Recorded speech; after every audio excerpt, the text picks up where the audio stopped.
7 अक्टूबर Israel और फलस्तीन के बीच जो जंग छिड़ी थी उसको लेकर तुर्की के राष्ट्रपति यानी तुर्की के राष्ट्रपति रजब तैयब अर्दगान जो है वो काफी बार डायलॉग बोल चुके हैं।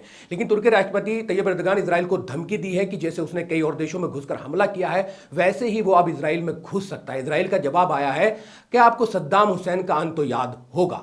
इजराइल के राष्ट्रपति रजब तैयब अर्दगान द्वारा यह धमकी दिए जाने के बाद कि उनका देश गाजा पर इजराइल के युद्ध में सैन्य हस्तक्षेप कर सकता है, इजराइल और तुर्की के बीच वॉक युद्ध छिड़ गया है। तुर्की और इजराइल के अधिकारियों ने रविवार और सोमवार को एक दूसरे पर कटाक्ष किया जब अर्दोगान ने रविवार को एक भाषण में कहा कि कोई कारण नहीं है कि तुर्की कार्रवाई न कर सके। उन्होंने अन्य देशों में अतीत में किए गए सेना हस्तक्षेप का भी उल्लेख किया। हालांकि गजा में युद्ध के दौरान दोनों देशों के बीच इस तरह की भाषा का प्रयोग नियमित रूप से होता रहा है, लेकिन ये धमकियां और अपमान ऐसे समय में सामने आए हैं जब एक बार फिर व्यापक तनाव बढ़ने की आशंका पैदा हो गई है। अर्दोगान के भाषण के तुरंत बाद इजराइल के विदेश मंत्री इजराइल कैट्स ने एक्स पर पोस्ट में कहा कि तुर्की के राष्ट्रपति इजराइल पर हमला करने की धमकी देकर पूर्व इराकी तानाशाह सद्दाम हुसैन के पद चिन्हों पर चल रहे हैं। उसने कहा कि इराकी राष्ट्रपति के कुख्यात 2003 के उस मामले का जिक्र करते हुए लिखा जिसमें उन्हें अमेरिका सेना ने पकड़ लिया था। उस समय वे तिकरित में एक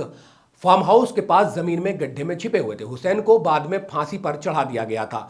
जवाबी कार्रवाई में तुर्की ने पहली बार नहीं इजराइल के प्रधानमंत्री बेंजामिन नेतन्याहू की तुलना एडोल्फ हिटलर से की। तुर्की के विदेश मंत्रालय ने कहा जिस तरह नरसंहार हिटलर का अंत हुआ था उसी तरह नरसंहार नेतन्याहू का भी अंत होगा।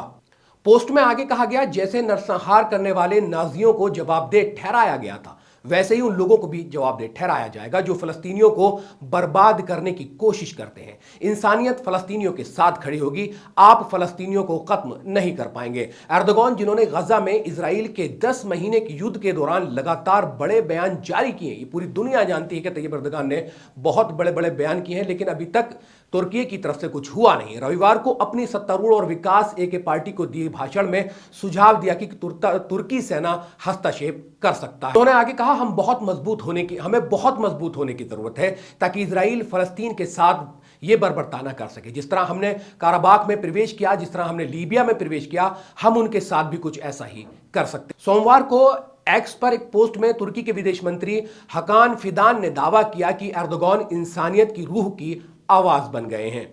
उन्होंने लिखा अंतर्राष्ट्रीय ज़ौनी मंडली खासतौर पर इजराइल जो इस मजहबी आवाज को दबाना चाहते हैं बहुत फिक्रमंद है। सभी नरसंहारियों और उनके समर्थकों के लिए इतिहास का अंत इसी तरह हुआ। तुर्की ने गजा पर युद्ध के 6 महीने बाद अप्रैल में इजराइल को कुछ निर्यात प्रतिबंध कर दिया था तथा कहा था कि उसने मई के आरंभ में इजराइल के साथ व्यापार पूरी तरह रोक दिया है।